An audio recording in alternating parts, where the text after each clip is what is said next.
oración. Vamos a dirigirnos a nuestro Padre.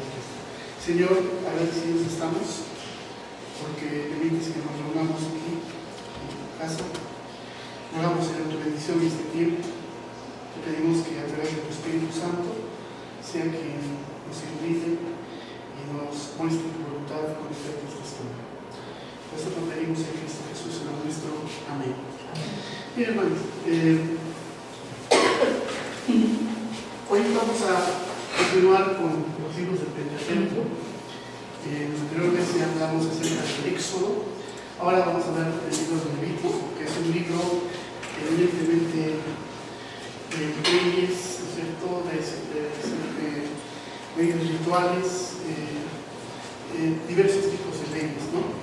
Y primero vamos a ver, a medida que vamos a desarrollar esta noche, que este libro no es solamente, tiene algo más que proponer leyes, que establecer leyes, y que obviamente, ¿no?, vamos a ver el propósito de Dios a través de este libro. Primero vemos que Levítico, antes de empezar, quisiera saber si están recibido o no en los correos el estudio que se ha dado. Entonces, cada semana voy a estar diciendo a ustedes, no pueden imprimir esto, se pueden imprimir y lo pueden ver, ¿no?, para que no se vean todos ustedes.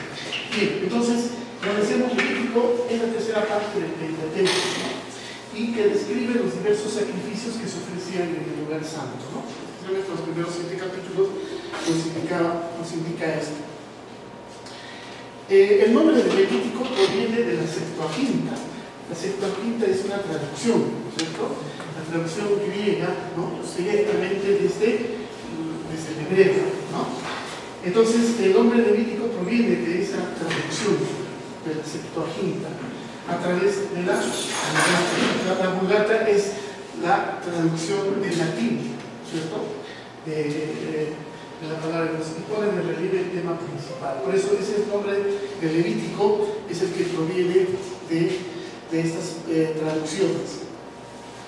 El nombre significa perteneciente a los levitas. Levítico significa eso, perteneciente a los levitas. Con frecuencia la Iglesia ve al libro de Levítico como algo irrelevante, ¿no?, para el tiempo actual, ¿no? Dice, no, esas leyes han sido dadas para el Antiguo Testamento. Hoy día estamos en el Nuevo Testamento, estamos en la gracia, y pareciera que todos esos relatos que hay en este libro de Levítico pareciera algo irrelevante.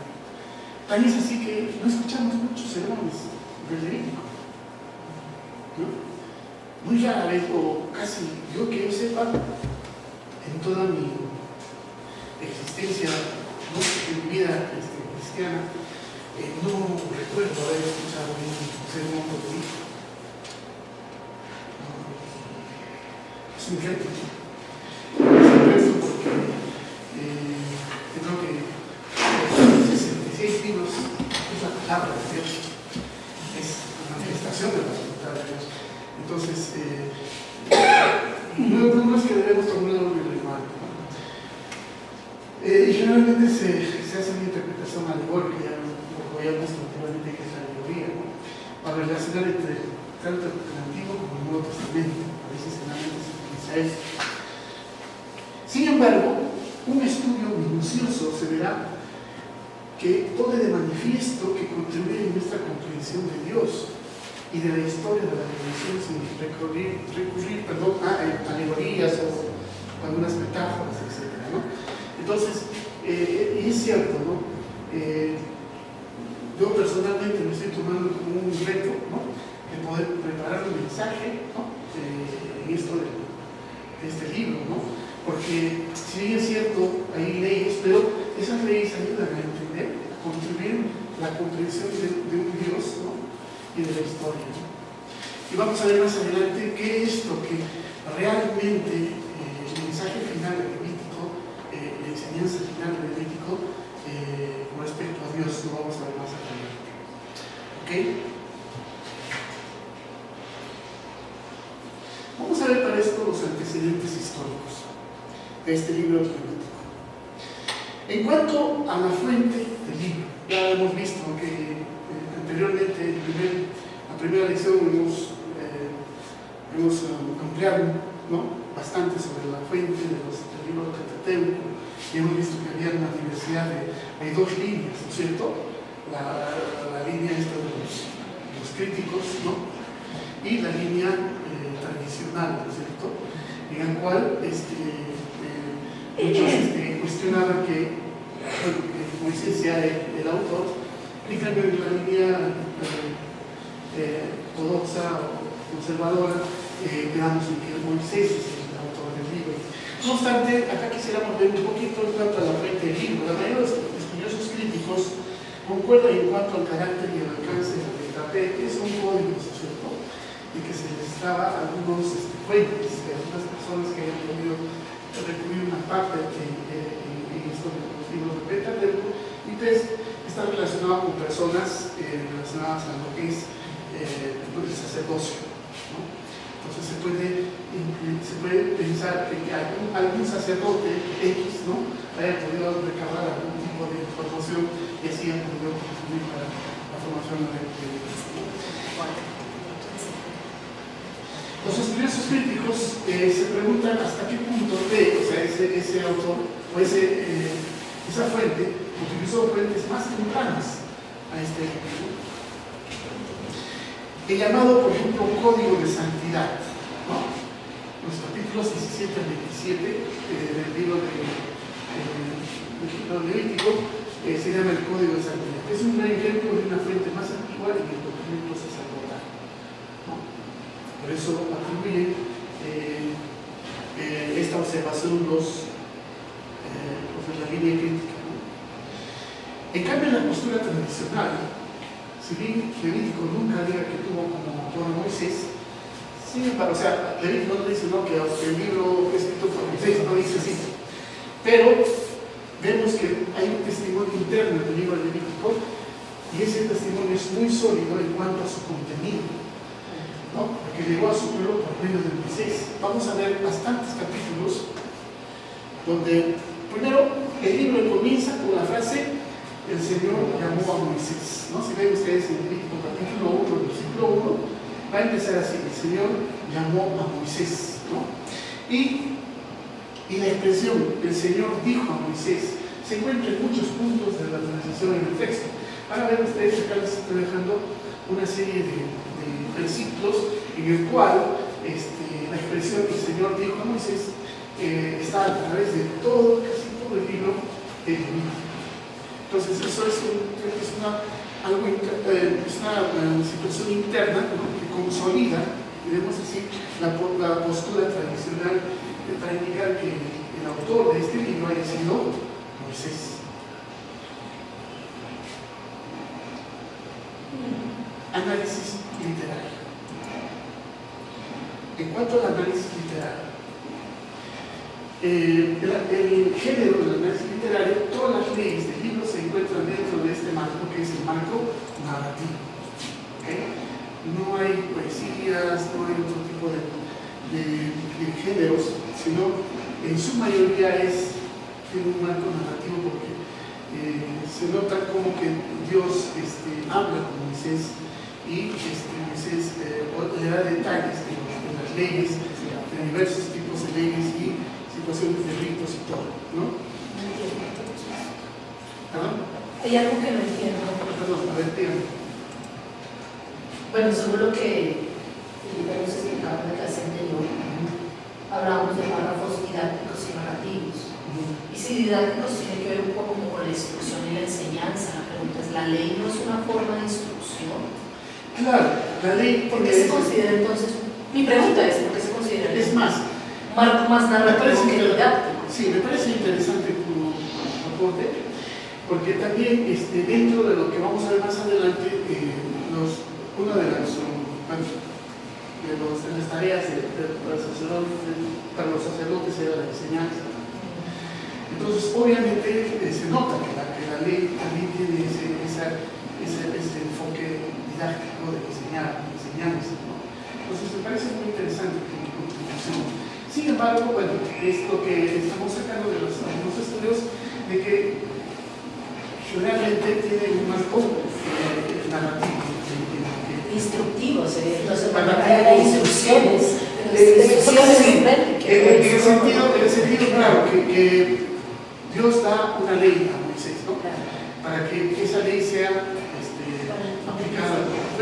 También se puede tener esa connotación, diremos así.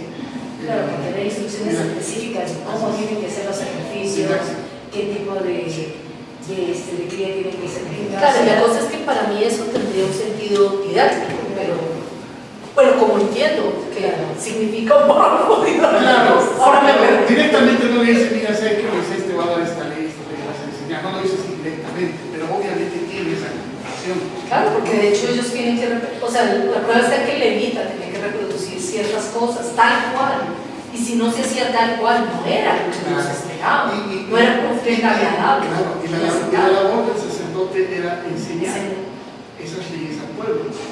Entonces, me parece interesante. ¿El es donde se dan las instrucciones para hacer el tabernáculo? No, son leyes Están rituales. Eso está en Éxodo. Lo que vamos a ver son leyes rituales, leyes ceremoniales y morales. que vamos a ver más adelante. Y civiles. Sí, ok. Continuamos.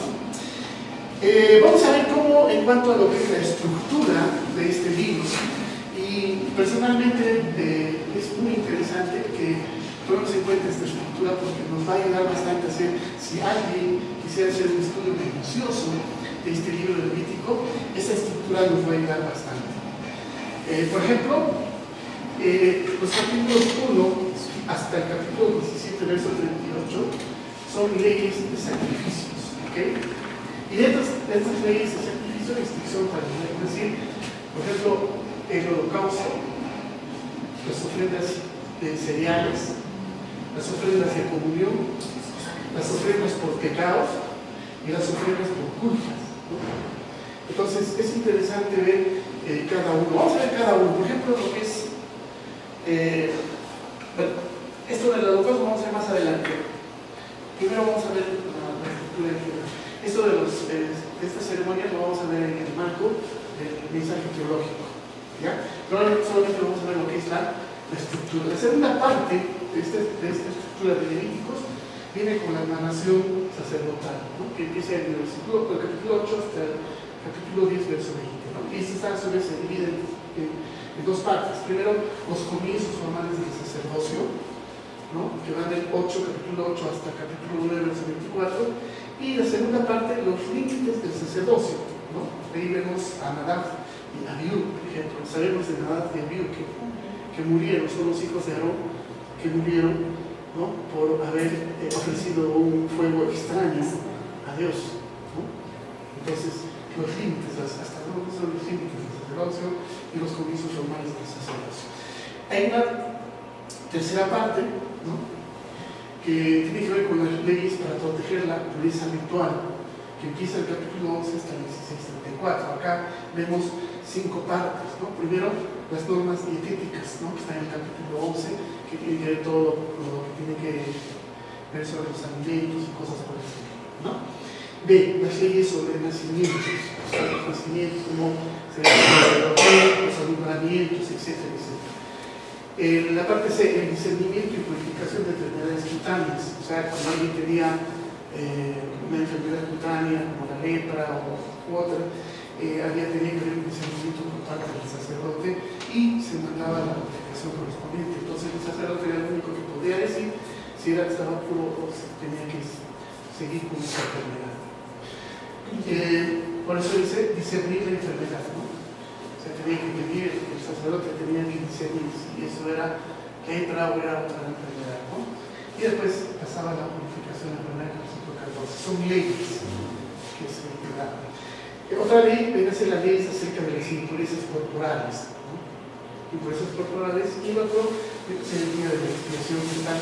Todo lo que está en paréntesis son los capítulos en donde se está viendo. Por eso, este es un esquema que nos ayuda, pues, si queremos estudiar a detalle este libro levítico. Esto nos va a ayudar un poquito a poder más o menos entender lo que se está queriendo dar, ¿no? Tenemos en la cuarta parte, la cuarta estructura, que viene a ser un código de santidad, ¿no? Que viene en los capítulos 17 hasta el 27. Ahí en la primera parte, pero bueno, en la parte A se van a hacer las leyes, y ahí vemos, por ejemplo, el manejo de la sangre, en la parte esta de los sacrificios, leyes sobre el incesto, leyes misceláneas, o sea, genéricas, leyes referentes a sacerdotes y sacrificios, los sábados, el sábado y las fiestas, como deberían ser, ley del tabernáculo, ¿no? La historia del castigo de un blasfemo, ¿no? Y el jubileo, que sería el capítulo 25.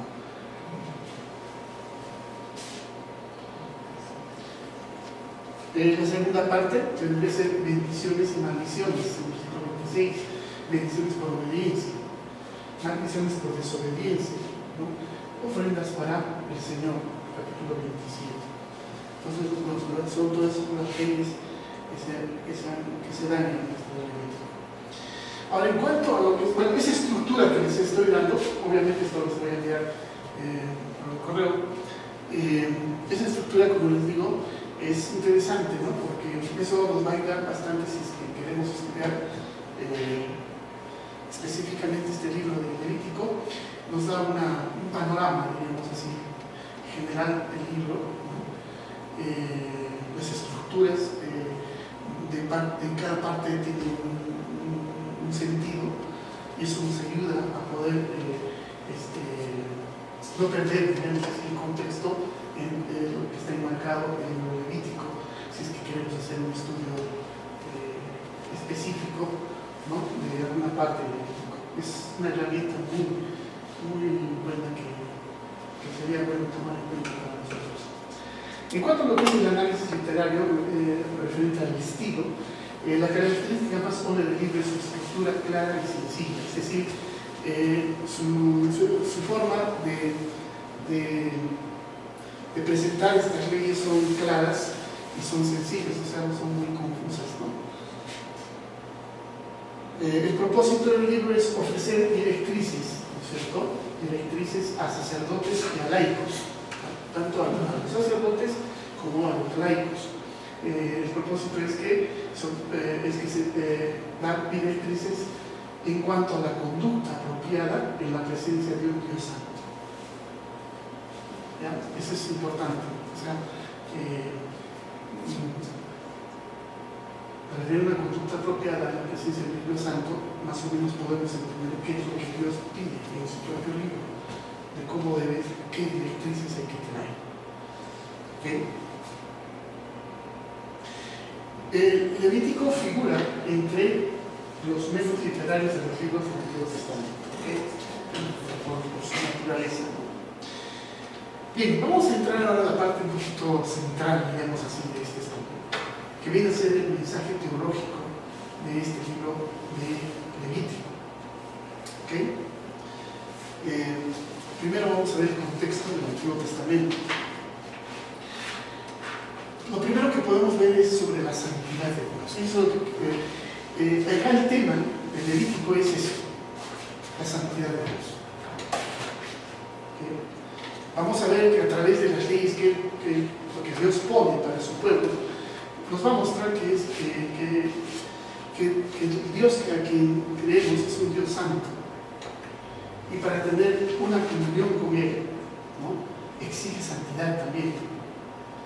Entonces, y esa exigencia de santidad está vista a través de estas leyes, estas ceremonias que plantea Dios al pueblo de Israel. Entonces, detrás de todas las leyes y ritos hay una enseñanza principal, que Dios es santo. Veamos, por favor, Levítico 11:45. No sé si tenemos la Biblia. Esto es pasado interesante, ¿no? Estamos en un estudio teológico y no hemos tenido Biblia. Bueno, digo porque ustedes no tienen en forma virtual. A ver, Levítico 11:45, por favor. Yo soy el Señor que los sacó de la tierra de Egipto para ser su Dios. Sean pues santos, porque yo soy santo. Exacto. Miren, en Levítico ya Dios está mostrando y exigiendo, ¿no?, que Él es santo y necesita que su pueblo también esté santo, porque obviamente Dios no puede tener comunión, ¿no?, con algo que no es santo. por su naturaleza. Por su naturaleza, Dios no puede estar, por ejemplo, con alguien que está en pecado. ¿Por qué? Porque la naturaleza misma de Dios es su santidad, o sea, no puede tener esta comunión, diríamos así. Por eso que estas leyes que Dios pone para su pueblo tiene este propósito, ¿no? Ahora veamos el 19.2, por favor. Vamos a ver que en estos pasajes es que Dios, a lo largo de este libro levítico, está redundando en este atributo de lo que es sobre la santidad. 19.2, por favor. Dale, tú nomás. Yo no llevar el cordón eclesiástico primero. A las siguientes instrucciones a toda la comunidad de Israel. ¿Ya? Sé santo, porque yo, el Señor, yo soy santo. Exacto. ¿No? Nuevamente, recalca, ¿no? Y hace claro ese énfasis de que Dios es santo y exige santidad. 20:26, por favor. Está más cerca. Habéis pues de serme santos, porque yo Jehová soy santo, y os he apartado de los pueblos para que seáis míos. Entonces, vemos entonces que uno de los propósitos, o sea, una de las enseñanzas central de este libro levítico, a través de las leyes y los ritos, es que Dios está mostrando la santidad de Dios. También enseña que Dios está aparte del mundo presente y que solo quienes están libres de la mancha del pecado, pueden estar en su presencia. ¿Okay? Y eso nosotros lo sabemos, ¿verdad? Que solamente las personas que, quienes pueden tener comunión directa con Dios tienen que estar en santidad, ¿verdad? No, hay un versículo que justo después del 26 que se leyó, el versículo 27 de ese mismo capítulo dice: y el hombre o la mujer que evocare espíritus de muertos o se entregare a la adivinación, ha de morir, serán apedreados, su sangre será sobre ellos. O sea, justo estamos con mira cómo es este. Por eso, santidad, ¿no? O sea, la santidad. O sea, y además que evocar espíritus muertos, y se hace la misa de 7 días, del mes y todo eso del año. No, en realidad ya no hay piedras, ¿no? Tenemos que apedrearlos que agarrarles el pero, claro, especialmente un intirrey. todo eso, todos esos detalles que vemos, ¿no? Que Dios da en las leyes, manifiesta esto. Nunca perdamos este punto, ¿no? De la santidad. ¿No? La santidad. Por eso decíamos que Dios no puede tener comunión con personas en pecado, por su naturaleza misma.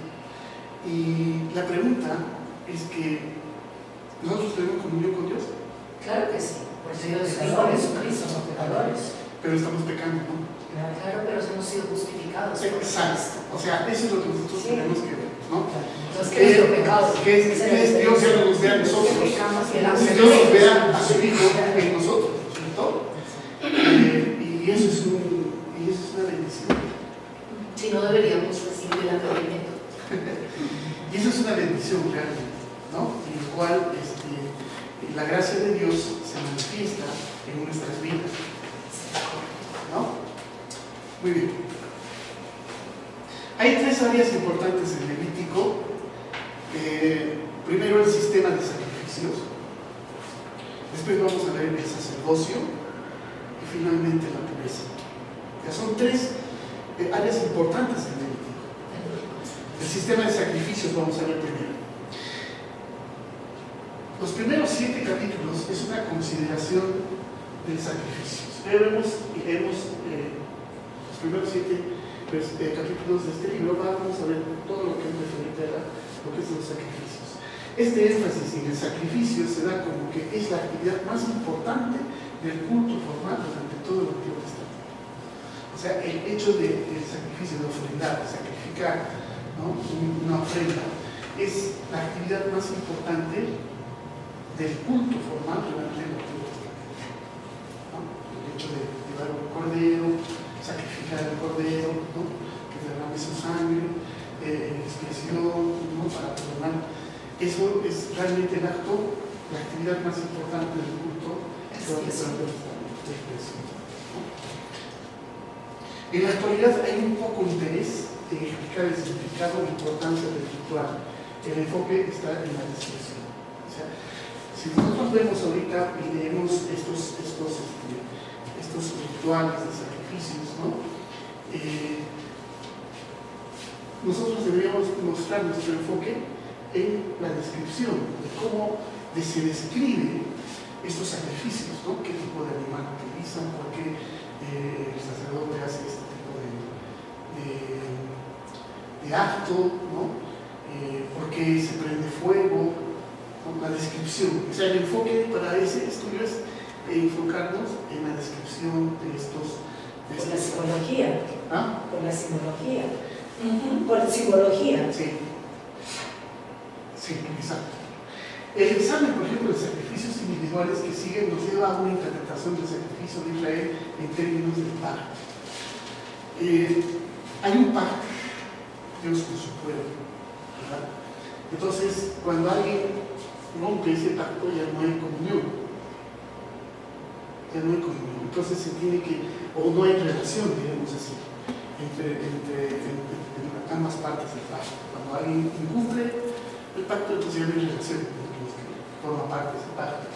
Entonces, los sacrificios y todos estos rituales sirven para restablecer esa relación que se rompió por el cumplimiento de una de las partes. ¿Ya? Entonces, también hay que enfocar este detalle cuando vemos estos sacrificios. ¿No? Estamos hablando de la relación que existe entre Dios y el pueblo de Israel, ese pacto que hay. Este pacto está ligado al sacrificio de tres formas. Primero, el sacrificio es una ofrenda de parte de quien rinde culto a su Señor de paz. Es una ofrenda de parte de quien rinde culto a su Señor. ¿Qué diferencia hay entre un sacrificio y una ofrenda? ¿Perdón? ¿Qué diferencia hay entre un sacrificio y una ofrenda? Dice que es una ofrenda. ¿Entre ofrenda y qué? Sacrificio. Ah, sacrificio. Ya. En realidad, el sacrificio viene a ser una ofrenda. Porque vamos a ver más adelante de que la persona que está en falta, diríamos así, ofrenda, ¿no?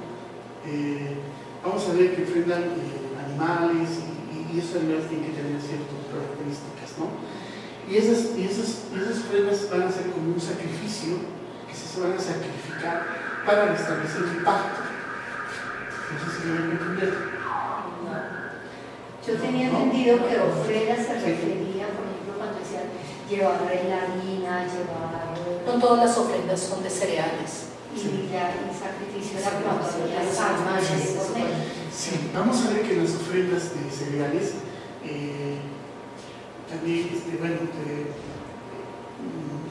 se utiliza el fuego, por ejemplo, en las ofrendas. Sí. ¿No?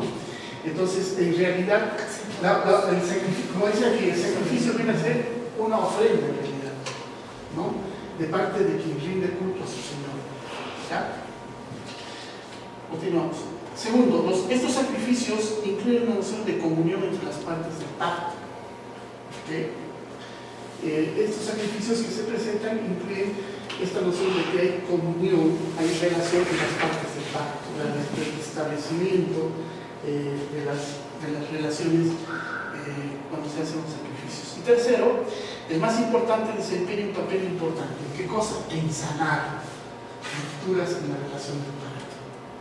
En sanar, ¿no? O sea, ese es el propósito final de los sacrificios, ¿no? Como la ofrenda es agradable, el sacrificio, ¿no? Es agradable, entonces se restaura la relación antes rota, ¿no? Yo no diría que es el propósito final, pero yo diría que es uno de los propósitos del sacrificio. Claro. Porque si no, entonces, mira, por ejemplo, el Levítico, no recuerdo ahorita el pasaje, pero está hablando de una ofrenda en la que le está diciendo, las ofrendas mecidas, por ejemplo, son ejemplos claras. La ofrenda mecida no tiene ningún tipo de derramamiento de sangre, como tal no constituye un sacrificio, Claro. pero es una ofrenda ni de expiación, que no es para sanar, y no es una ofrenda simplemente de comunión, es una ofrenda de exaltación. Claro. Y Levítico dice después de una ofrenda mecida, declaracerás 10 veces, la bajarás, la voltearás, la pondrás en fuego, dice que eso es una ofrenda sumamente agradable al Señor. Claro. Porque son unas ofrendas que no requieren pedir perdón. Es como la serenata de la que hablaba Felipe.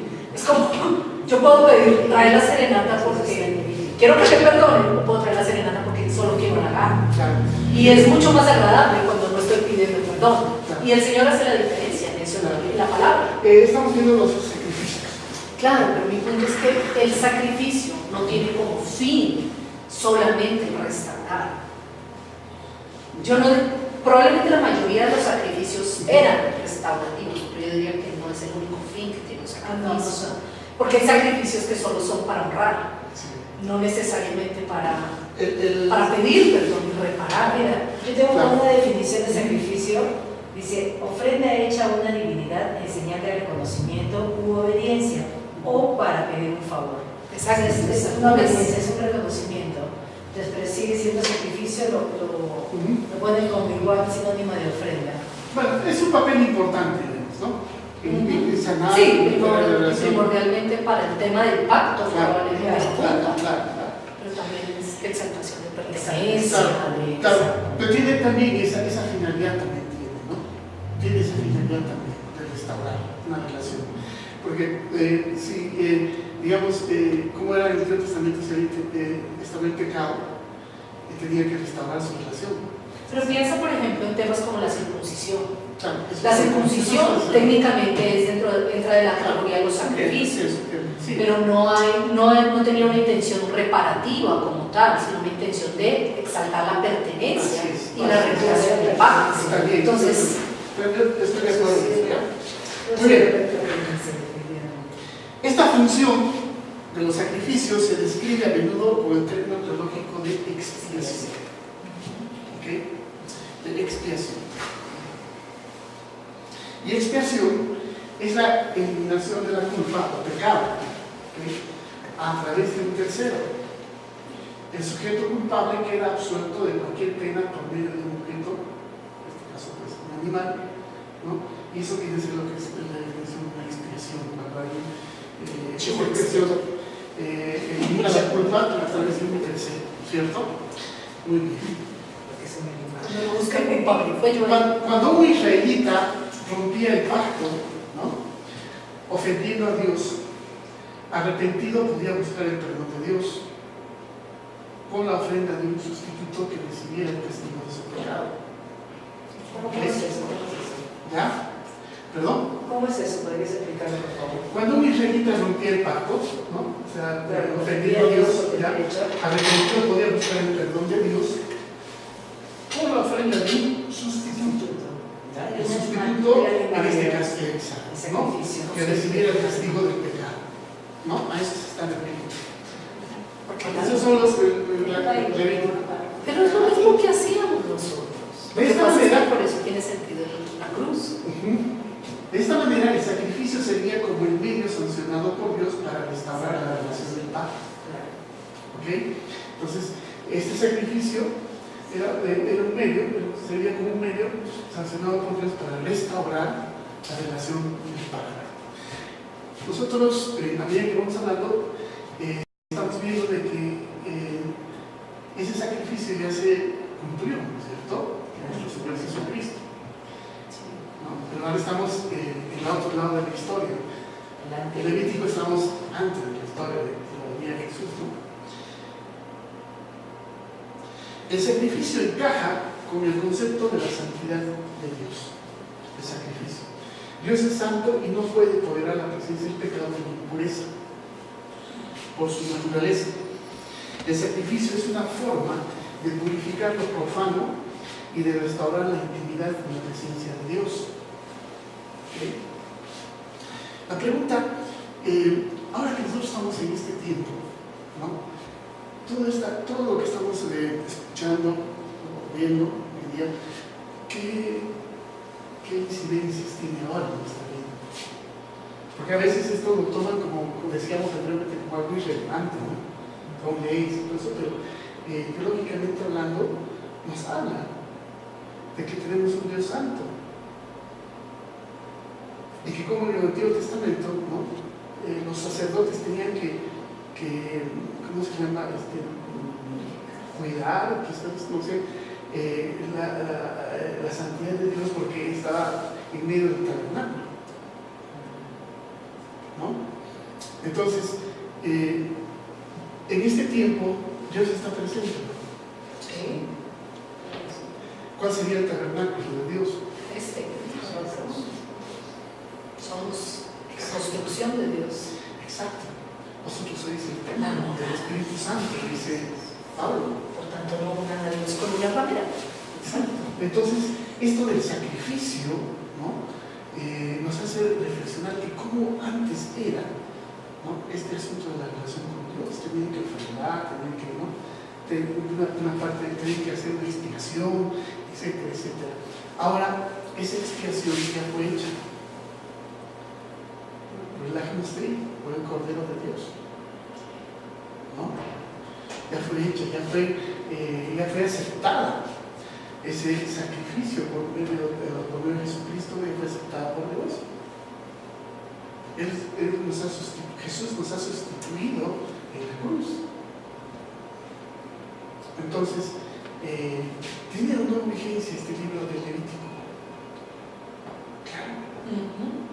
Son buenas palabras. Entonces, eso nos ayuda mucho a poder un poco reflexionar nuestra vida, saber que somos el tabernáculo de Dios y que exige la santidad, ¿verdad? Y de hecho, Pablo en Corintios dice eso: sean santos, y sigue ese versículo, sean santos como Dios es santo. Apártense del impuro, y está hablando precisamente en Gálatas de que nosotros debemos cosechar el fruto del Espíritu, porque contra tales cosas no hay ley. Así es. Entonces,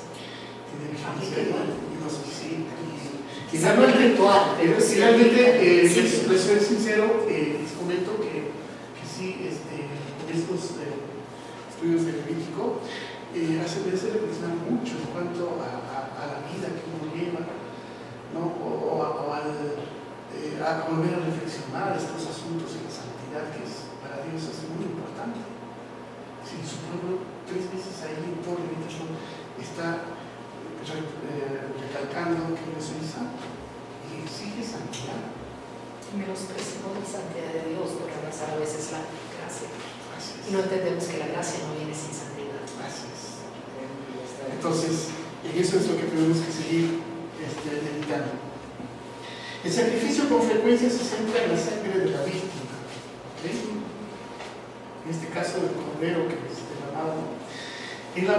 Es la muerte de la víctima en el sacrificio la que hace efectivo el rito. O sea, muerte tiene que haber para que sea efectivo, ¿no?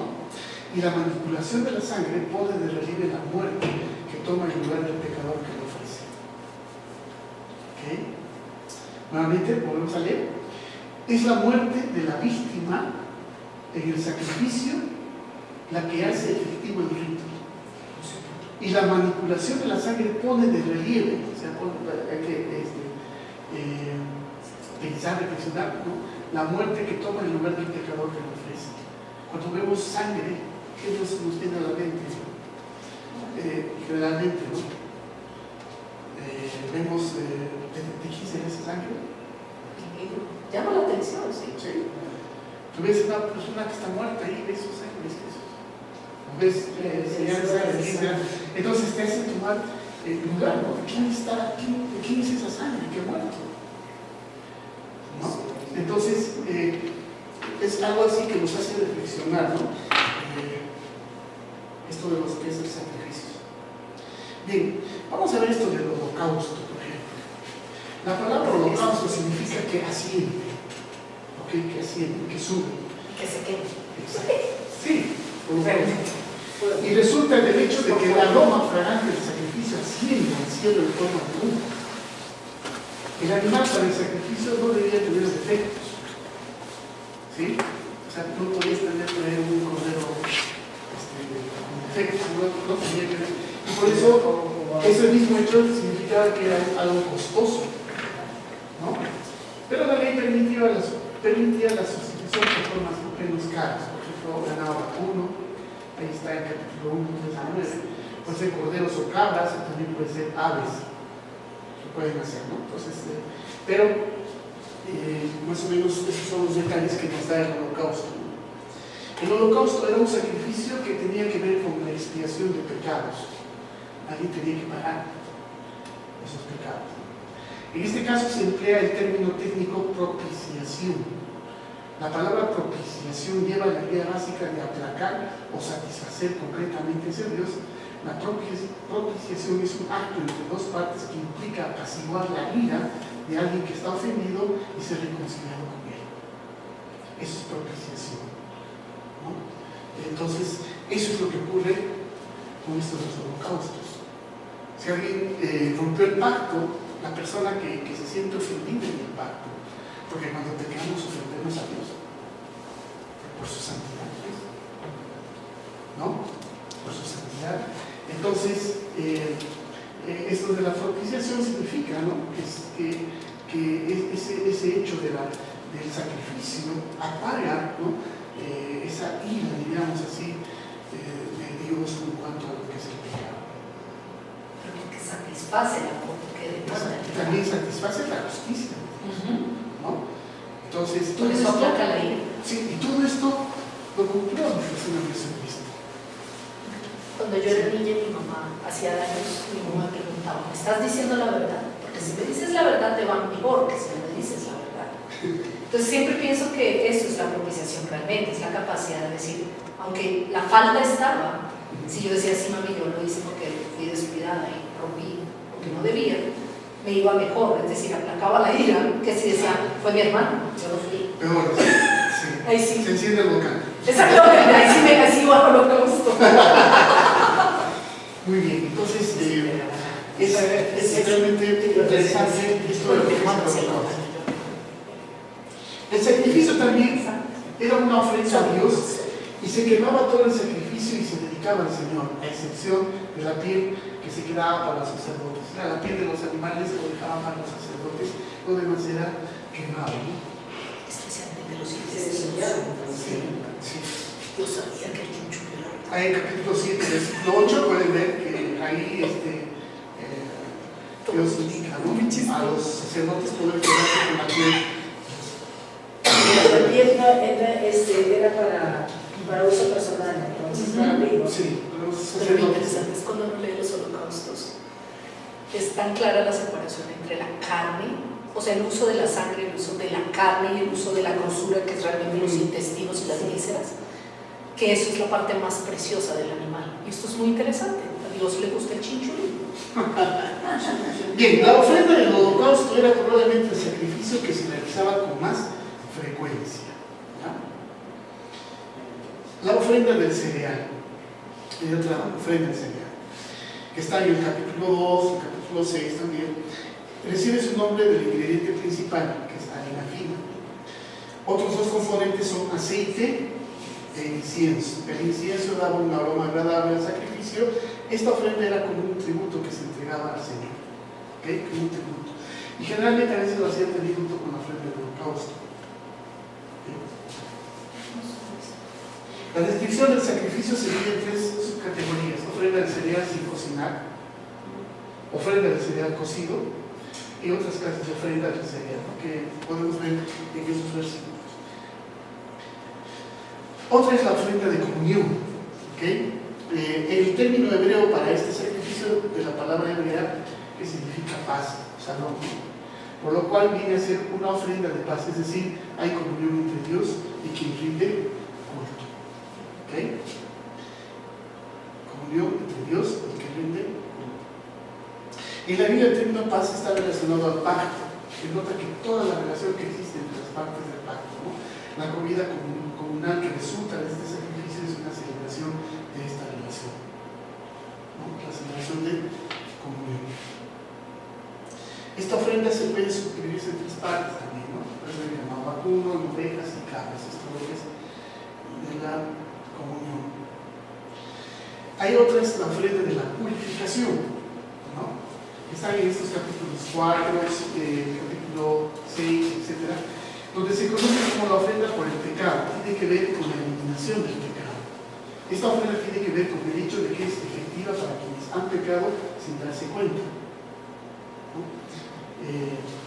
Ahí está, si ustedes ven en el capítulo 5, los versículos del 1 al 6, y en Números, capítulo 15, 20, 22 al 31, con ofrenda de purificación, ¿no? En este caso, el tipo de sacrificio depende del estatus de quien peca. El sacerdote, ¿no? Es interesante, ¿no? El sacerdote también está en este rubro del pecado, ¿no? Eso nos enseña, pues, muchas cosas que hoy día nos enseñan, ¿no? De que hay ciertas, especialmente en la Iglesia Católica, el sacerdote no se imagina que peque, etcétera, etcétera, el Papa no peca, etcétera, etcétera. Pero vemos que en el Antiguo Testamento, ¿no? El sacerdote también tenía que hacer ofrendas de purificación, porque también tenía la naturaleza pecaminosa. Y tenía ese tipo de sacrificio va a depender del estatus. La comunidad israelita, la comunidad, el líder de la comunidad israelita, el miembro del pueblo israelita, ¿no? Para este tipo de la ofrenda de purificación. Ofrenda por la culpa. Tiene en común con la ofrenda por el pecado, pero difiere en que este último se restringe a ofensas contra cosas del Señor. Este sacrificio requiere un pago adicional del 20% que compensa la ofensa. Okay, también esta ofrenda se le conoce como la ofrenda de la reparación. ¿Eso en qué caso se da? Cuando había, por ejemplo, digamos, hacía una ofensa a una persona, ¿no? y para poder pensar o poder restaurar, ¿no? Podía dar un 20%. Las ofrendas que hacía Job, porque Job no dice que él ofrendaba y sacrificaba porque tal vez sus hijos habían pecado. Entonces, no, pero eso es por sus hijos. Pero cuando hay ofensa entre, ¿no? No, pero digo, lo que él hacía era qué tipo de ofrenda era, porque él hacía ofrendas aunque no hubiera pecado, él no sabía si había pecado o si fueran a pecar que él ofrendaba. Pero eso no es por culpa, eso es por una ofrenda, eso se considera una ofrenda de expiación. Sí, más o menos de expiación.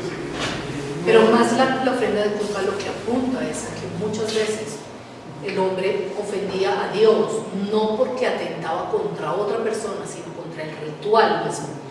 Por ejemplo, era tan específico que incluso eran cosas como pones la mano derecha sobre el animal, sacrificas, bebes la sangre, la riegas por el extremo de la derecha del altar. A veces podían no hacerlo de esa manera, debían presentar una ofrenda por culpa, aparte, porque esa ofrenda era efectivo para la expiación, pero era como el adicional, ¿no? Pero es adicional, ¿no? Sí. Bien, con respecto al sacerdocio, ya hemos visto esto del sistema de sacrificios, ahora el sacerdocio. Es uno de los temas principales del Levítico también, lo que es el sacerdocio. Contiene instrucciones para sacerdotes y de su relación para con el pueblo. ¿Ya? Se centra en la ordenación del sacerdocio y en sus responsabilidades. O sea, acá se ve cómo se hace la ordenación de los sacerdotes y cuáles son sus responsabilidades. Para entender la teología del sacerdocio hay que tomar en cuenta lo siguiente. Primero, la enseñanza del sacerdocio levítico acentúa el tema general de la santidad de Dios. Nuevamente, este tema es muy importante, ¿no? La enseñanza del sacerdocio en Levítico acentúa el tema general de la santidad de Dios. Los sacerdotes deben ser santos según Levítico 8. ¿Ya? El servicio de ordenación aparta a Aarón, por ejemplo, y a sus hijos para un servicio especial a Dios. ¿Okay? O sea, eso es importante, ¿no? Dios llama a Aarón y a sus hijos y los aparta, ¿no?, de las actividades cotidianas que tenían en el pueblo de Israel, y los aparta, los separa para que rindan un servicio especial a Dios. O sea, en otras palabras, su vida dedicada a esto, ¿no? La servicio. Es importante ver que la santidad para el sacerdote tiene más esta connotación de apartado, separado, consagrado para, que sin mancha. Claro, no, de hecho. No es el concepto, de hecho, es diferente. Sí, el concepto de sean santos, claro. ¿cómo? yo soy santo. Bueno, claro, el hecho de que sean santos, santos significa de que sean puros en su totalidad, ¿no? Si no son separados. O sea, el término santo también significa eso, ser apartado, separado, ¿cierto? Para una actividad. En este caso, Aarón y sus hijos han sido separados, apartados de cualquier otro tipo de actividad para dedicarse al servicio especial a Dios. Y en ese sentido se llama también santo. ¿Ok? Nosotros también tenemos esa connotación de ser santos. ¿O no? Sí, somos santos. ¿Sí? ¿Somos santos? Sí. ¿En qué sentido? Apartados para Dios. Apartados para servicio a Que Dios. somos reales sacerdotes, Somos nación reales santa, pueblo sacerdotes, nación adquirido. santa, pueblo adquirido. Entonces, eso a veces no lo entendemos. En la iglesia no lo entendemos. No lo entendemos. O sea, hay muchas personas, por ejemplo, que limitan su vida cristiana a una actividad dominical y no entienden esto de que somos separados por Dios, somos un gran sacerdocio, apartados, ¿para qué? Para servir a Dios. Y no lo entendemos. A veces pensamos que el pastor nomás, ¿no? O el líder XY, ¿no? Son llamados nomás para hacer eso. No, el llamado es para todos. Sacerdocio increíble. Todos somos sacerdotes, en cierta forma, apartados. Por eso esa concepción de que el pastor lo hará, de que los hermanos lo harán, eso no es, ¿cómo podría decir? Eso no es correcto, ¿no? Porque todos hemos sido apartados para servir a Dios. Y ese es el propósito del llamado de Dios. Y ese es el propósito de nuestra vida. Si nosotros dejamos de servir a Dios, nuestra vida deja de tener sentido. ¿O no es así? Es el fin principal del hombre. Así es, así es. Entonces, todo esto nos enseña a entender cómo el concepto, o sea, hay que entender bien esto del concepto de la iglesia, ¿no es cierto?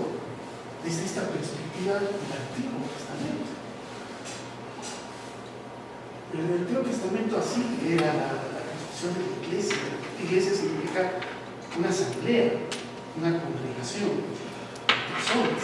En este caso hay un pueblo de Israel que viene a ser como iglesia, ¿no? Y que ese concepto antiguo de Dios en cuanto a su santidad, en cuanto a las directrices que tiene vigencia hoy en día. Han cambiado un poquito las formas, pero el sentido está ahí, ¿no? El sentido sigue. Los sacerdotes comienzan sus servicios de proteger la santidad de la tienda por medio de los sacrificios. La labor de los ancianos y de los pastores, digamos así, es primero gobernar la iglesia de tal manera que se mantenga cosa santa. La iglesia viene a ser ¿qué cosa? La novia por Cristo. Y esa novia tiene que ser santa, sin mancha, porque se entregó, derramó su sangre. Entonces la labor de los líderes, ¿no? En el Antiguo Testamento de los sacerdotes era proteger esa santidad de la iglesia. Por eso en la iglesia los líderes tienen que estar siempre al tanto de la santidad de la iglesia, en el sentido de que estemos preparados, pues, ¿no es cierto?, de estar dignos delante de Dios en cuanto a la comunión, en cuanto a la enseñanza y muchas otras cosas, ¿no? Mantener la disciplina, la pureza en la iglesia. Cuando hay pecado en la iglesia, o hay pecado que a veces hasta se toleran de repente algunos pecados, entonces eso rompe todo esto. No hay bendición. Entonces, la labor de los sacerdotes era proteger la santidad de la tienda, porque la tienda hablamos del tabernáculo y todo eso, ¿no? Pero hoy en día, viéndolo en nuestro contexto, es nuestra la iglesia, ¿no? la que nosotros tenemos que mantener en ese sentido. El libro advierte también a los sacerdotes que deben ser muy rigurosos en su conducta mientras estén en la presencia de Dios Santo. Rigurosos en su conducta. Ahí vemos la historia de Abiud y Nadab, ¿no? En el capítulo 10. Ellos murieron por haber ofrendado un fuego extraño en el rito de la tabernáculo. Murieron por Dios los envió por favor. Y son los hijos de Aarón. ¿Qué nos implica eso? Eso ¿cómo podemos nosotros, por ejemplo, contextualizar en nuestros tiempos? Cuando nosotros de repente hacemos servicios de adoración con fuego extraño, ¿no? Dios tiene determinado la forma de cómo se le debe adorar, y eso está escrito en la palabra de Dios. Si cuando nosotros sacamos otras cosas diferentes a lo que está en la palabra de Dios en cuanto a lo que es la adoración a Dios, entonces estamos ofrendando un fuego extraño. Por eso es muy importante lo que estás diciendo. ¿Sí? Sí, ¿No me no, entiendes? ¿a qué te refieres con ese ejemplo? Porque lo entiendo. Ya, me refiero a lo siguiente. Dios, me refiero más que todo a lo que es la forma de la adoración que se tiene que dar a Dios. Que bíblicamente es. ¿Perdón? Bíblicamente es ¿cuál es la forma que correcta? tú estás explicando? Exaltar la presencia de Dios en su adoración, por ejemplo. Por decir, si tenemos un tiempo de adoración y exaltamos más a una persona o exaltamos a otro objeto que no sea Dios, ¿no es cierto? Entonces, ahí, por ejemplo, rompemos esa, porque nosotros sabemos que la adoración solo tiene que estar dirigida aquí, a Dios, ¿cierto? En la prédica debemos predicar de quién, de Dios, ¿no? Cuando cantamos alabanzas, cantamos dirigido a Dios o a reconocer algún atributo de Dios en su culto. Me refiero a eso. Me refiero a que a veces se ve y se ha visto muchas veces que inclusive están prédicas, por ejemplo, que en vez de hablar la palabra de Dios hablan de su experiencia. No digo que está mal hablar la experiencia, porque eso puede ayudar a poder dar, pero si el tema central es mi experiencia, entonces es un fuego extraño, porque la adoración es todo el culto dominical es un servicio de adoración a Dios. Entonces, si yo vengo y predico, por ejemplo, algo que no es de la palabra de Dios y no exalto a Dios en la prédica, entonces es como un fuego extraño. Otra forma también de fuego extraño es de repente algo muy, muy subjetivo quizás. Es la forma como ofrendo, como diezmo, como es mi actitud de ofrenda a Dios. ¿No es cierto? Dios ama al dador alegre, pero si yo ofrendo porque bueno tengo que ofrendar, o ofrendo porque bueno voy a aparecer en la lista de la iglesia, ¿no? O ofrendo porque me va a ir mal, o quiero que me vaya bien, ¿no? Ese tipo, por ejemplo, también son fuegos extraños, ¿no? Entonces, en ese sentido me refiero a que en realidad la adoración es una actitud, la adoración. ¿Sí? La adoración es una actitud. La forma como te diriges a Dios, la forma como lees su palabra, la forma como escuchas su palabra, la forma como alabas, eso manifiesta una actitud que nace de tu corazón. ¿Cierto? Entonces, pero si digamos yo ofrendo o digamos brindo culto, ¿no? Con un fuego extraño, como digo, entonces obviamente eso no es, pues no hay bendición. Claro. No hay bendición. Entonces, pero fuego extraño sería, por ejemplo, cuando tú vas a un culto de adoración, pero lo haces porque tienes algún interés en una persona que va al mismo culto. O sea, puede ser un interés romántico, lo que fuera. Entonces tú vas a ese culto o te congregas solamente por el interés a esa persona. Es otra cosa. O porque quieres agradar, pero eso es un juego extraño también. Claro. Porque estás yendo a un culto de adoración, pero estás cantando o estás participando, pero en realidad no estás motivado, no estás en la corazón, claro. Exacto, ¿no? Entonces, en ese sentido es lo que yo estoy hablando. Bien. Sí, ¿se me entiende? Sí. ¿Perdón? Sí, no. ¿No me he entendido? No, para mí es claro. Yo también para mí está. Bueno, formaba parte de las funciones del sacerdocio la enseñanza de la ley al pueblo.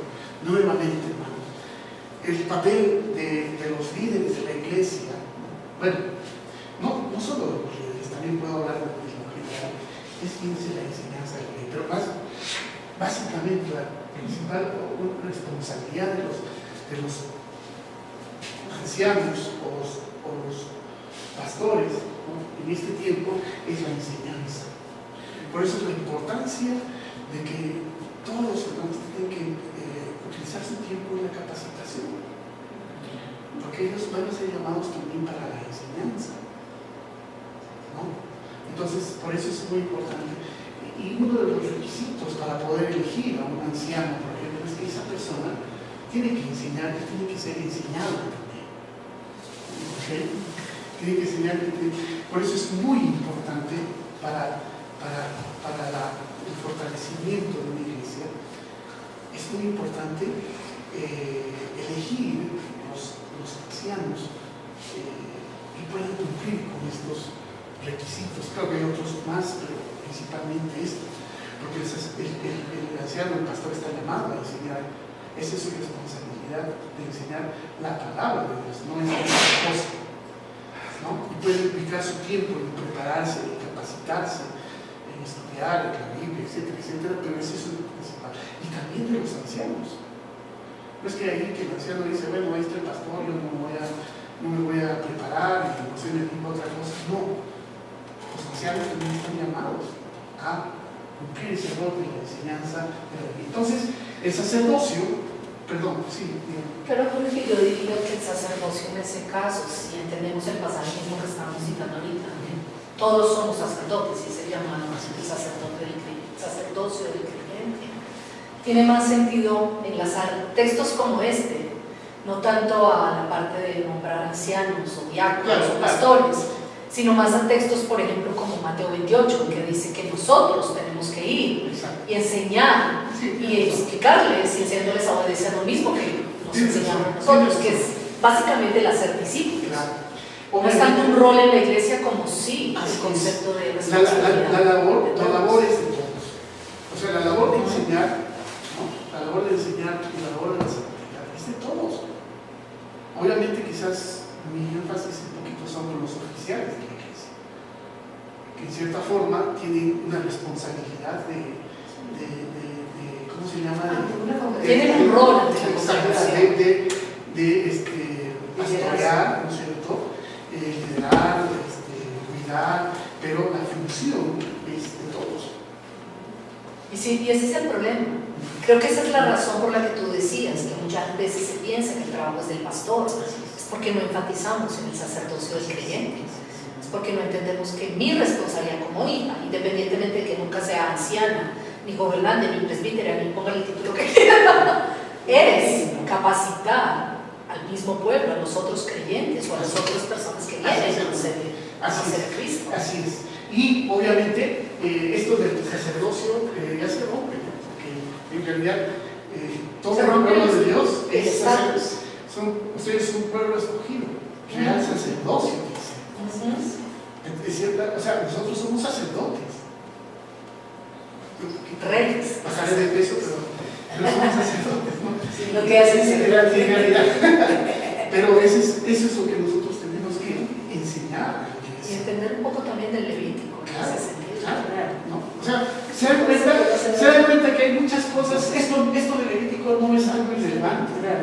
Tiene un contexto que está basado en un tema, la santidad de Dios.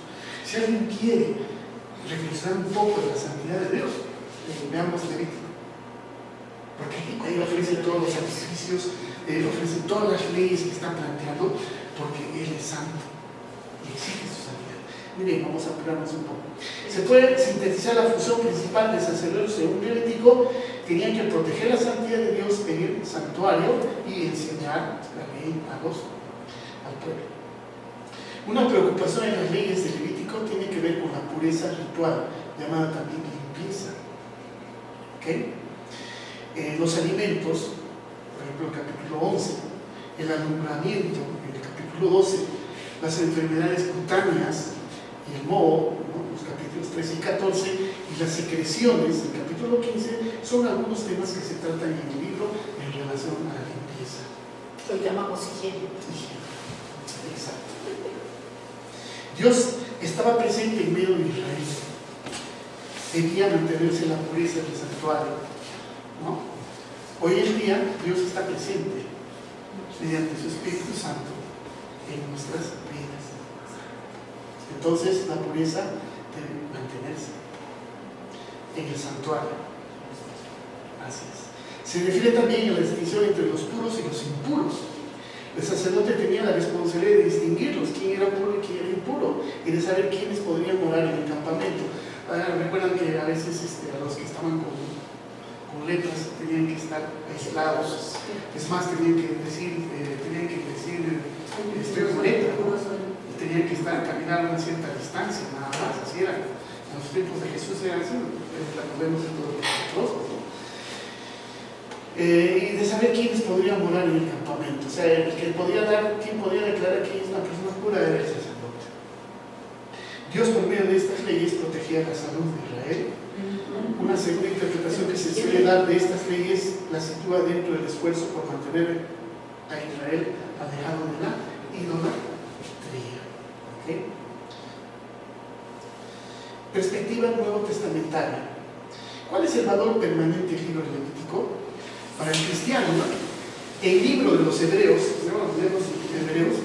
ofrece orientación por cuanto presenta a Jesucristo como el sumo sacerdote perfecto, quien se ofrece a sí mismo como el sacrificio perfecto. ¿Okay? Jesús es el sumo sacerdote definitivo. El sacerdocio aarónico y el sistema ritual del Antiguo Testamento anticiparon una realidad mucho mayor, a saber, Jesucristo como sacerdote definitivo y sacrificio suficiente para nuestra expiación de los pecados. Melquisedec también está, hay una mención. Es un sacerdocio aún más excelente que el de Aarón. Sí, exacto. El de Aarón era funcional, el otro era vocacional. Así es. El de Melquisedec es interesante también estudiar un poco de Melquisedec. Bien, entonces, a grandes rasgos hemos terminado